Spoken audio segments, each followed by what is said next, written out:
Hi friends, welcome to தமிழின் story. நம்ம இன்றைக்கி ஆன்மீக பதிவில் என்ன பார்க்க போகிறோன்னா, குடும்பத்தில் நடக்கவிருக்கும் சுபகாரிய தடைகளை நீக்க வழிபடும் முறையை பற்றி தான் பார்க்க போகிறோம்.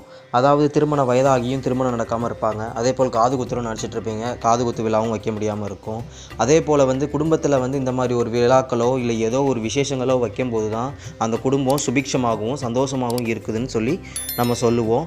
அந்த மாதிரி நல்ல விஷயங்கள் நடக்காமல் காரிய தடைகளாக இருக்கும்போது நம்ம வீட்டில் ஏதோ எதிர்மறை சக்திகளோ இல்லை ஏதோ நம்மளுக்கு தோஷங்களோ இருக்குது அப்படின்னு நம்ம உறுதியாக நம்பலாம்.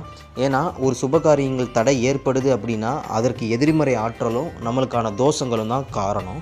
ஏன்னா ஜாதகத்திலேயே சொல்லுவாங்க, ஜாதக கட்டத்தில் தோஷம் இருந்துச்சு அப்படின்னா உங்களுக்கு இந்த தடைகள்லாம் இருக்கும், இந்த பரிகாரம்லாம் பண்ணிட்டு வாங்க அப்படின்ற மாதிரிக்கு சொல்லுவாங்க. அந்த மாதிரி இருக்கும்போது நம்ம எல்லா பரிகாரமும் செஞ்சுட்டும் வந்திருப்போம், இருந்தாலும் அப்படி நம்மளுக்கு அந்த தடைகள் இருக்கும். அதை எப்படி சரி செய்யலாம் அப்படிங்கிறத ஆன்மீக பதிவில் நம்ம இப்போ சொல்ல போகிறோம்.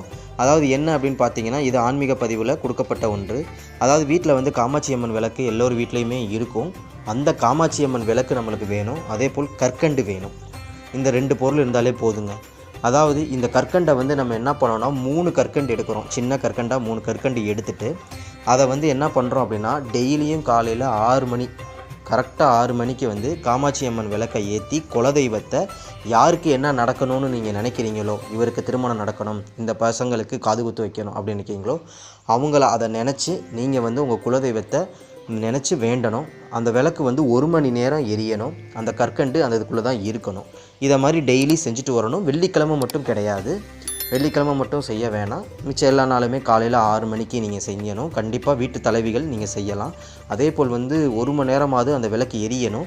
அந்த கற்கண்டு கரையிற வரைக்கும் அதே கற்கண்டை யூஸ் பண்ணிக்கங்க, எந்த பிரச்சனையும் இல்லை. அந்த கற்கண்டு தீரும்போது அந்த இன்னொரு 3 கற்கண்டு நீங்கள் போட்டுக்கோங்க. 3 தான் போடணும், அதற்கு மேலே போடக்கூடாது. அதே போல் வெள்ளிக்கிழமை கிடையாது. மிச்சம் எல்லா நாளுமே தொடர்ச்சியாக நம்பிக்கையோடு செஞ்சுட்டு வந்தால் இந்த மாதிரி வீட்டில் நடக்க இருக்கும் அந்த சுபகாரிய தடைகள் இருக்குது பார்த்தீங்களா, அது முழுமையாக நீங்கும். கண்டிப்பாக செய்யுங்க, உங்களுக்கும் நன்மைகள் உண்டாகும். இந்த வீடியோ பிடிச்சிருந்தால் லைக் பண்ணுங்கள், ஷேர் பண்ணுங்கள், கமெண்ட் பண்ணுங்கள். மறக்காமல் சப்ஸ்கிரைப் பண்ணிடுங்க. பெல் ஐக்கானையும் கிளிக் பண்ணி வச்சுக்கோங்க.